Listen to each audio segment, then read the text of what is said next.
This is the Dallas Morning News. It's Tuesday, March 4th. Waking up to a few strong thunderstorms in the area this morning. It will be a bit windy today, and there's also a chance of an isolated tornado along with some hail. The high will be 73, breezy and cooler this evening with a low of 45. Here are today's headlines.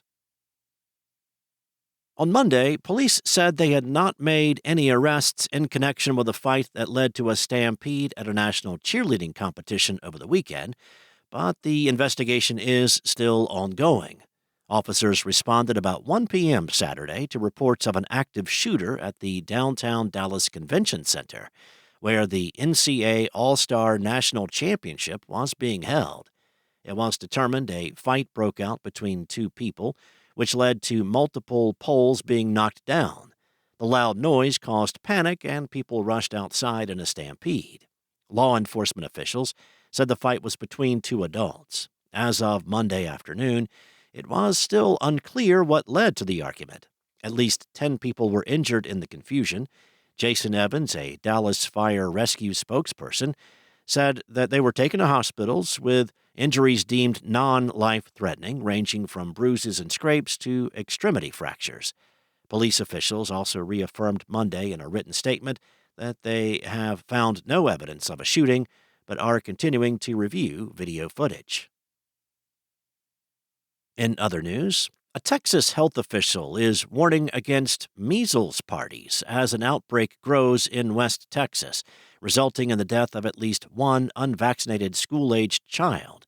In a press briefing Friday, Dr. Ron Cook, Chief Health Officer for the Texas Tech University Health Sciences Center in Lubbock, urged families to avoid such gatherings and instead get vaccinated.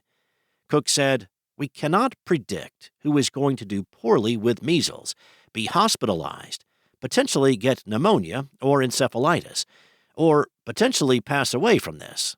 It's a foolish thing to have measles parties." It is not known if measles parties are actually popping up in West Texas. Asked for more information, Cook said, "It's mostly been social media talk." Measles parties echo chickenpox parties from decades ago, when people would deliberately expose themselves or others to someone with a confirmed case in an attempt to spread the virus in a controlled environment. Next up, the city of Dallas has received a key document in the effort to keep the downtown Neiman Marcus store open as it looks to meet with the company owner. On Monday, the city secured the deed for the property of Slaughter Partners, a landlord that had held the ground underneath the store. As of Thursday evening, Saks said it still plans to close the historic downtown department store. The move comes after the luxury retailer said last week it has not received any documentation regarding an agreement between Slaughter Partners and the City of Dallas, and how this new agreement would affect the property, its other owners, and the store's ability to operate.